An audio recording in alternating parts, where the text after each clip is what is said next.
So Game Week 7 has looked very, very interesting so far. There's a lot to discuss in this video, breaking down the games from Saturday, looking at everything going forward into Game Week 8, discussing players like Luis Diaz, Bukayo Saka and Erling Haaland. There's a lot more to discuss as well on what I think going forward is the right way to go. So we're going to be discussing all that in this video. Drop a like if you enjoy. Do subscribe to this channel if you want to see daily FPL content on your subscriptions.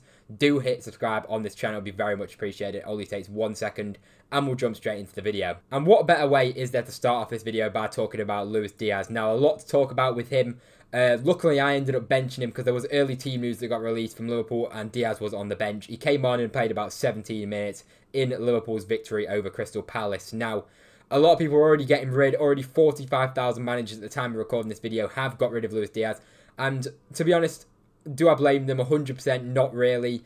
Do I blame them getting rid of him this early? Yes. We saw a couple of weeks ago, everybody wildcarded, got rid of Diogo Jota, who was the more popular player out of him and Luis Diaz. And look at what Jota's gone on to do. He's gone on to get 2 assists and pick up a goal as well. So who's to say in the next few weeks, obviously the fixtures aren't great for Liverpool coming up, but who's to say that Luis Diaz can't, regain his spot in the starting 11 and then continue how he started the first opening 5 game weeks for the season? That's definitely not out of the question. A lot of people are obviously going to get rid of him. His price will go down over this international break. There's no doubt about that. But for me, I'm going to be holding him and waiting to see, after the international break, what are the minutes going to be like. We can kind of predict from there. And, if he's going to start against Chelsea, I still think he's a great option. And if Luis Diaz just gets 60, 70 minutes like he's been getting in the opening few weeks, obviously he got benched this week.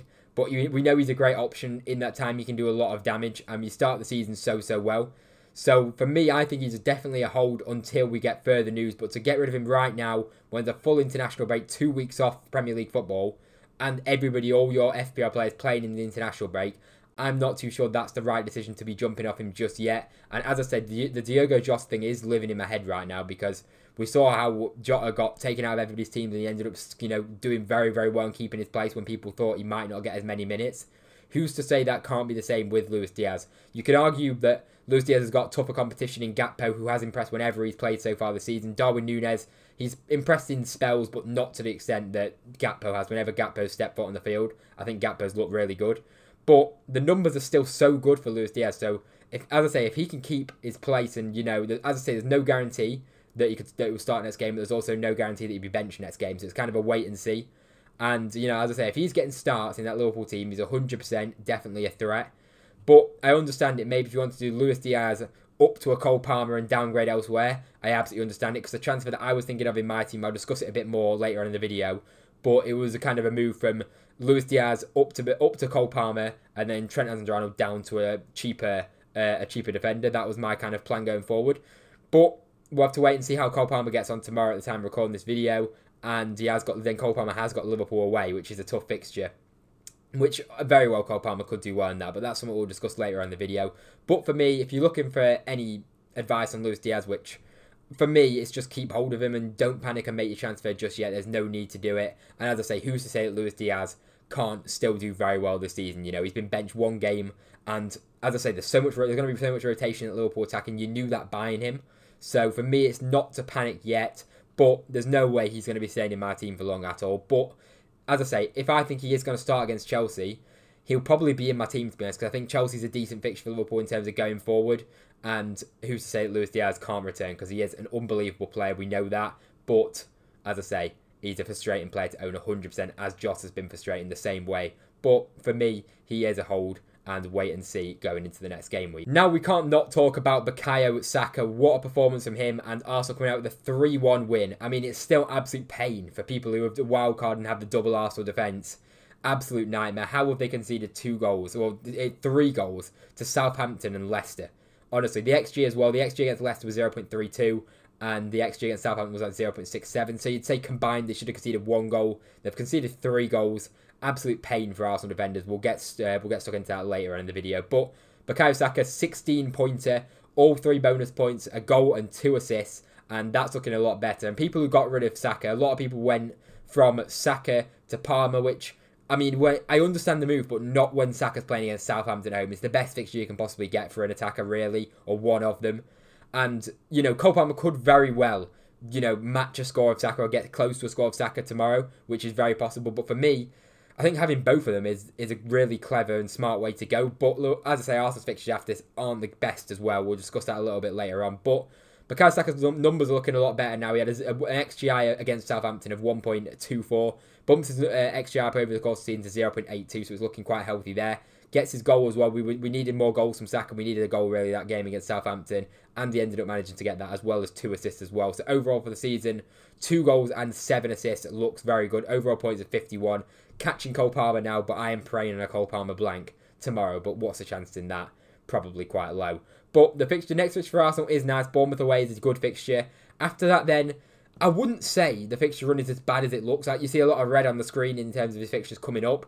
But I think Liverpool at home isn't a great fixture, yes, because Liverpool have been very good in defensively so far this season.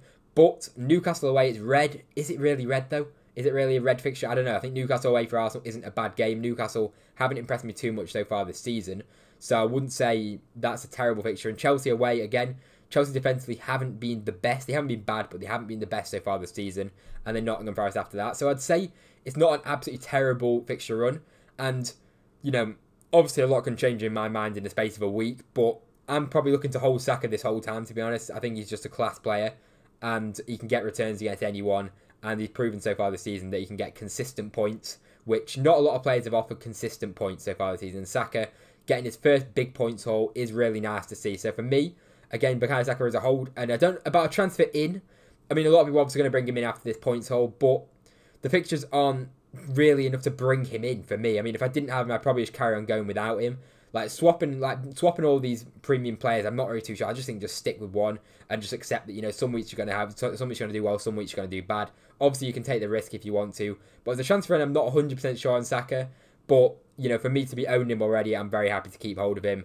And he is kind of a season keeper, in my opinion, as well. Him and Cole Palmer look like they're just so good. But I do think Cole Palmer is the stronger asset over Saka. If you're picking one, I'd still pick Cole Palmer over Saka. But with the fixtures, the reason why I put Saka in my wildcard team was just based on them really good fixtures against Leicester and Southampton.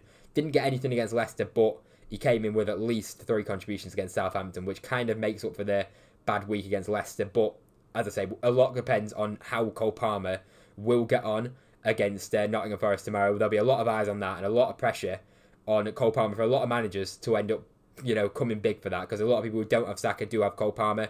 And for me, I'm hoping that Cole Palmer doesn't do anything and Saka, gets one up on him at least this week, and then that'll look quite good for me. I do think Saka's price will rise as well. We get a lot of transfers in. He's currently 10.1. I do think he'll at least rise to 10.2 by the time the international breaks over. 33% ownership. It's hard to look past him after a game like that, but a lot of people were getting rid of him, after game week 6, after his blank. And I think, hopefully, if Cole Palmer doesn't do anything or doesn't do a lot, they'll be looking back at that and thinking that is a mistake. Just getting rid of Southampton at home, for me, just sounds crazy, to be honest, because look at the fixture and look at how good Saka is as well. I'm now discussing my current team situation. We're on 40 points, but that's with bonus points not coming in yet. So I think if you add bonus points onto it, Saka got 3, and Mbeumo got 1, and Trent got 2. So I think it's 46 points I'm currently on, which puts me on a big green arrow. After a massive red arrow last week, I'm up to about 1.7 million. I know it's still terrible, but at least it is a green arrow for now, until Cole Palmer probably absolutely ruins my green arrow. But we'll give you a run through the team. We'll start off with the Arsenal defence and just talk about Raya and Gabriel together. And honestly, it's just painful. We brought him in for a big reason, was those 2 fixtures. Obviously, for me, Raya especially is a season keeper, or at least one. An Arsenal defender is a season keeper. At least one Arsenal defender I do want to be having all the time. But a big reason for the double Arsenal defence was Raya and Gabriel, with the fixtures coming up, is so good. The Southampton game, the Leicester game, obviously Bournemouth next is good as well. But the fixtures beyond that aren't the greatest for Arsenal defensively. They haven't looked as solid as well as what they did last season defensively, I'd say. They still look very good, but not to the same level as what they were last week, where you could really bank on them. Right now, it's looking like you can't bank on them as much. Conceding 3 goals to Arsenal, 3 goals to Southampton and Leicester is pretty shambolic, to be honest. So we're hoping that can turn around, because I am sticking with them at the end of the day. So I'm really hoping that Arsenal can come back with the clean sheets. And as well, that Arsenal defence, you can trust them really against any team. That is a thing as well. Arsenal can keep clean sheets in big games. We've seen that numerous times. So it's not a problem, but it is starting to get a little bit concerned now. You've got a lot of money in that back line, and you've not had any returns as of yet since I've wildcarded. But, as I say, I'm going to have to be patient with them. There's nothing really else I can say on that. It's just a shame that it hasn't worked out so far, but I'm going to have to keep holding him. I'm not making any defensive moves, and I'm not really planning on making too many moves. I'm trying to just stack my transfers at the minute. We do have 3 transfers going into the international break, which is quite nice. Then we'll talk about Rico Lewis. Man City defensively, I mean, without Rodri, really, yeah, they had expected goals conceded against Fulham of like 2.4. They conceded 2, so it's fair enough they conceded that many goals. It's not like what normally happens with City, where, you know, they'll concede like 1 goal and it's just some fluky goal or whatever. Like the XG is really bad on it and they'll concede. The XG was genuinely tragic for expected goals conceded against Fulham there. Really worrying. But Rico Lewis is not just in for the potential of the clean sheet, which he didn't get. He is in for that attacking threat as well going forward. An assist for him there, very handy to be a 4-pointer. I'll absolutely take that from Rico Lewis. And with the fixtures coming up, I mean, it's Wolves away next. You would hope for a clean sheet, but there's no guarantee. Wolves haven't been bad going forward defensively. They've been awful. And then after that, I think it's Southampton at home, and you're banking on a clean sheet in that one. So the fixtures for me are too good to ignore. You know, Rico Lewis is a great option if he's playing, which at the moment he's got the nod over Walker. He can also play in centre mid as well. So I think he's got really good minutes going forward for Man City, in my opinion. So I like that. Trent Alexander-Arnold coming in with 8 points. He gets 2 bonus points. Really good. And the fixtures obviously aren't great for Liverpool coming up, but Trent's probably someone, if I don't go to Cole Palmer, Trent will be staying in my team. If I'm going to get Cole Palmer in, it will have to be Trent down to another player. With the fixtures coming in for Liverpool, it kind of does maybe make sense to do that, but I don't know. We'll see how Cole Palmer gets on against Nottingham Forest before I properly make my decision on that. But really happy with Trent, 8 points. As I say, 2 bonus points, and very, very decent. We needed something from him in that early kickoff. Then going on to the midfield, we had Mbeumo, who's got an 8 points, he got 1 bonus point. But I mean, when I looked at the score, when I was looking at my phone, I looked at my phone and I saw Brentford 5 goals against Wolves, 5-3. I was thinking this is surely Mbeumo, like minimum 2 contributions, absolute minimum. Disappointed to see 1 contribution, but can I complain? No, not really. 8 points, I would have absolutely taken that at the start of the game, so I'm happy with that. So Mbeumo, fair play, and what a transfer he's been, and you know, I feel like everyone's got him at this point, to be honest. Semenyo, disappointing, you know, Bournemouth losing 1-0 to Leicester. And after an amazing game against Southampton, where I felt we could have got more contributions, disappointing not to get that contribution against Leicester as well. With the fixtures now kind of turning, as I say, if I was to move to Cole Palmer, Semenyo would be a player that I'd probably move down to maybe like a Tyler Diblin or Fabio Carvalho. And then I've got an extra bit of money to then spend on a defender, as well as then going Luis Diaz to Cole Palmer. That could be a transfer plan. But as I say, that's just very early thinking. But if I know that Luis Diaz is starting and say Cole Palmer blanks and he's got Liverpool next, I'd probably roll another transfer, to be honest. I'm honestly really happy with this team in the position that it's in. Then we have Bukayo Saka, already discussed him, 16 points. Absolutely amazing, absolutely buzzing with that 16-pointer. Really needed, and 100% he's staying in my team now after that. A very frustrating player to own, especially last week, but happy, and he's made up for it with the 16-pointer there. Really has saved my weekend and given me a pretty big green arrow as it stands. Then Morgan Rogers playing United tomorrow. I need something from him. I need Morgan Rogers to do something and preferably Watkins not to. And then that'll be nice. But, I mean, Morgan Rogers, he's done well over the last few weeks. He's absolutely staying in my team. A great value player. Then we've got another 2 players that we haven't got to play. You know, we've got 3 players still to play. Chris Wood against Chelsea. The absolute dream is Nottingham Forest come out with a 1-0 win. Chris Wood bags a goal. Cole Palmer doesn't score.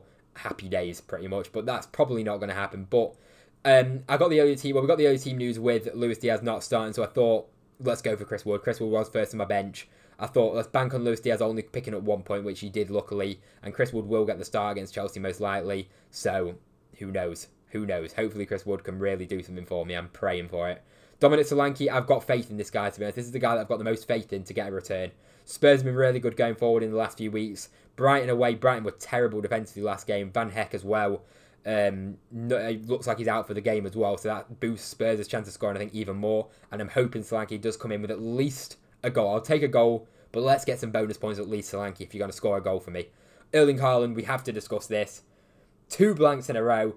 15.4 million this guy's up to. Imagine bringing him in and having him blank 2 games in a row after that opening 5 games. So frustrating. Obviously, I mean, looking back on it, I wish I captained Saka, but I was never really considering it, to be honest. I thought Fulham's a great fixture for Haaland. They did score 3 goals, Man City, but Haaland getting no contribution. Didn't really look too dangerous in the game overall. Without De Bruyne, it seems like he's just nowhere near as good of an option. They kind of had that link up together, De Bruyne and Haaland. Hasn't quite clicked since De Bruyne's not been in the side. So Haaland, But though, I mean, I've got to say, the fixtures coming up for Haaland, the Wolves away, and Wolves have been shocking defensively. You can't get rid of him. You just can't. Wolves away and Southampton at home, there's no way I'm even considering getting rid of this guy, at least till those fixtures have gone. If he blanks in those 2 games, then Jesus Christ, he's getting sold and never been bought again if he does that. He's absolutely done for me. But, I mean, that's probably a lie. But I've just got to keep the faith in Haaland realistically. It happens. And he has done amazing in the opening 7 weeks overall for me, but very, very disappointed there. I was at least if he got 1 contribution, I wouldn't feel like it's too bad. But a captaincy blank again, 2 captaincy blanks in a row for me there, absolute pain. Then on defence we had Luis Diaz. Obviously we've discussed in detail about my transfer plans with him potentially and what my thoughts are on him. I knew, obviously as I said, I knew with the early kickoff he wasn't going to play or wasn't going to start, so I thought let's bench him. And then we have Ola Aina. I don't even care. If he keeps a clean sheet and he's sat on my bench and gets a 9-pointer, even if he scores and gets a 15-point or whatever it is, I don't care. As long as he stops Cole Palmer from doing anything, Aina is happy days. Just keep that clean sheet, Nottingham Forest, please. And then we had Greaves on the bench as well, which not very much to discuss with him, other than the fact that Ipswich defensively do not look good in the slightest. To let West Ham score 4 against you is quite concerning if you're an Ipswich fan. But overall, I'm quite happy with the week. Just a lot depends on Cole Palmer. It's a big green arrow at the moment by like 17 points or something, 16 points. So that's really good at the moment. But come back tomorrow and we'll see how bad Sunday's damage is, because I struggle to see how I'm going to get a green arrow on Sunday unless Chris Wood has a masterclass and Dom Solanke has a masterclass. Other than that, I don't really see how a green arrow is coming with only 3 players to play. But let me know how you're getting on in the comments in this game week so far. Been a very interesting game week, a lot to discuss, as I say. I'll have a video out tomorrow discussing all the games on Sunday as well. So do subscribe to the channel and drop a like as well if you don't mind. It'd be very much appreciated. Thank you very much for watching, and I'll see you in the next video.